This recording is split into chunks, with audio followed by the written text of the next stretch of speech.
बिस्मिल्लाहिर्रहमानिर्रहीम। अस्सलामु अलैकुम नाज़रीन व सामीन।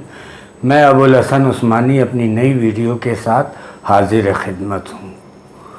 आज भी पाकिस्तानी सियासत में बड़ी उछल कूद हड़बोंग रही, शोर शराबा होता रहा, काउंटर स्ट्रेटजीज़ सब बनती रहीं, एक दूसरे पर इल्ज़ामात लगते रहे। ख़ास तौर पे पाकिस्तान मुस्लिम लीग और पीटीआई की हुकूमत एक दूसरे के ऊपर कीचड़ उछालते रहे, तो जिससे आप खुद अंदाज़ा लगा लें कोई चीज़ बेहतरी की तरफ नहीं जा रही है। आज जो ओवरऑल दिखा उसमें ये लगा कि हुकूमत जो है इस वक्त बैकफुट पे आई है, फंस गई है, क्योंकि उससे कुछ गलतियां ऐसी हो गई जो अब वो कह तो रहे हैं, तरदीद तो कर रहे हैं कि ये नहीं है नहीं, लेकिन वो जाहिर सी बात है वो और क्या कहेंगे इसके अलावा। जो कल नवाज़ शरीफ के ऊपर और भी बहुत से लोगों के ऊपर बगावत के मुकदमात कायम किए गए थे किसी एक शख्स के कहने पे। अच्छा, बाद में आज कल रात को यानी या आज कह लें कि उसको साबित हुआ कि वो जो बंदा है वो पीटीआई का कारकुन भी है, छोटे लेवल का लीडर भी है और यूसी का इलेक्शन भी लड़ चुका है, और उसके ऊपर काफ़ी मुकदमात भी, इवन कत्ल तक का मुकदमा है उसके ऊपर, इक़दाम कत्ल का। और साथ में उसकी तस्वीरें जो देखी हैं, मीडिया में दिखाई गई हैं, उसमें वो प्राइम मिनिस्टर इमरान खान साहब के पास भी खड़ा हुआ है, वो गवर्नर पंजाब के साथ बड़े अच्छे मूड में बातें हो रही हैं, हंसी मजाक वाला स्टाइल है, और शेख रशीद के साथ तो एक सोफ़े पे जिसे लव सीट कहते हैं, 2 सीटों वाली, उसके ऊपर बैठा उससे हंसी मजाक कर रहा है।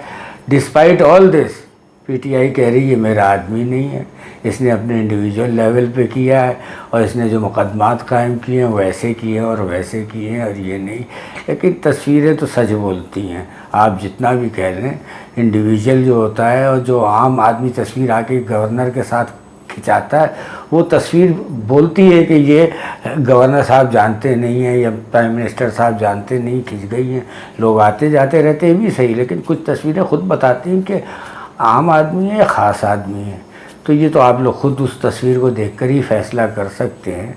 बहरहाल आज मरियम मरियम क्या नाम उनका पूरा मैं भूल जाता हूँ हमेशा, औरंगज़ेब, जो कि पाकिस्तान मुस्लिम लीग नून की स्पोक्स पर्सन है, स्पोक्स वुमन है, तो उन्होंने आज बड़ी लंबी प्रेस कॉन्फ्रेंस की और उसमें ये सारे कच्चे चिट्ठे खोले और डिमांड की कि प्राइम मिनिस्टर साहब से कि वो फौरी तौर पे मुस्तफ़ी हों, और साथ साथ में उन्होंने और एक डिमांड की कि प्राइम मिनिस्टर के ख़िलाफ़ फौरी तौर पे आर्टिकल 62-63 के तहत मुकदमात कायम किए जाएं। झूठ बोला है इन्होंने और ये क्या।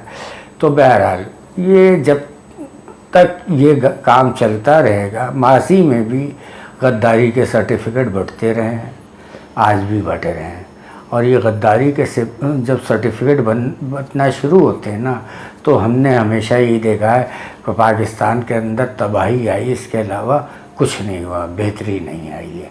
तो अब हम लोगों को चाहिए कि हम तैयार हो जाएं तबाही के लिए। उधर जो अपोजिशन का अलायंस है उसको फिर ठीक करने की, उसमें जो आपस की थोड़ी बहुत दूरियां हो गई थी जिसकी वजह से सब कुछ हुआ और एक हफ्ते के लिए वो इजलास पोस्टपोन भी हुआ, तो अब वो दोबारा कोशिशें की गई हैं उनको सबको एक साथ बिठा कर के भाई यही वक्त है बचाव का, वरना फिर तो सब मारे जाएंगे। अपोजिशन जिस नतीजे पे पहुंची है, इसलिए उसने दोबारा अपने आप को यूनाइट किया है, और वो जलसा जो अब अभी कहीं और कोयटा में होने वाला था, अब उसका वेन्यू भी चेंज हो गया है, डेट भी चेंज हो गई है। तो अब अगला जलसा जो हो रहा है उसमें देखते हैं कि कितनी यूनिटी आती है। लेकिन ये बात भी तयशुदा है कि आगे चल के मौलाना फजलुर रहमान साहब की जो है ये सीट जो है ख़तरे में है, क्योंकि अब सब यही कह रहे हैं डेमोक्रेसी का तो ये सब हर आदमी को हक़ है लीड करने का, तो अब इसके बाद कौन लीड करेगा। अब अभी फिर ये झगड़ा हो जाएगा कि मौलाना साहब के बाद पीपल्स पार्टी का आदमी लीड करेगा, ये नून का, तो ये झगड़े चलते रहेंगे।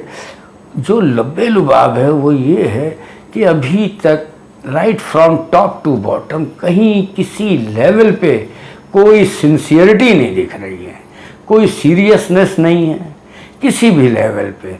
बस शोषे छोड़े जा रहे हैं, अटैक्स हो रहे हैं, काउंटर अटैक्स हो रहे हैं और एक दूसरे को गंदा किया जा रहा है, एक दूसरे को एक्सपोज किया जा रहा है। काम की बात कोई नहीं कर रहा है, कोई भी नहीं कर रहा है। और कोई ये ना हुकूमत चाहती है कि ये लोग ठीक हो जाए, ना अपोजिशन चाहती है कि हुकूमत हट जाए।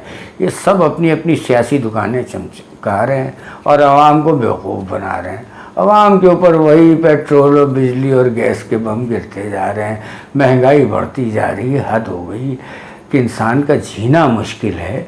आप अगर एक आम आदमी छोड़ें, एक वो आदमी जो महीने का अगर आधा लाख कमाता है, 50,000 रुपये, वो रो रहा है, वो नहीं कर सकता क्योंकि उसका 20,000 रुपये तो खाली मकान का किराया हो जाता है।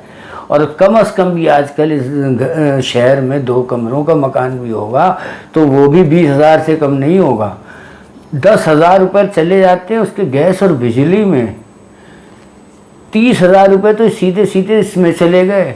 अब उसके अगर 2 बच्चे तो उनकी फीसें अगर छोटे से छोटे स्कूल में भी पढ़ाएं तो 10,000 चले जाते हैं। बचता क्या उसके पास? वो मोटरसाइकिल में पेट्रोल डलाएगा, वो बच्चों के कपड़े लाएगा, वो घर का खाना खरीदेगा। 50,000 वाला भी वो है जो लोअर क्लास है, लोअर मिडिल भी नहीं है। तो आप बताइए, और तनख्वाहें वक्त पे नहीं मिल रही हैं।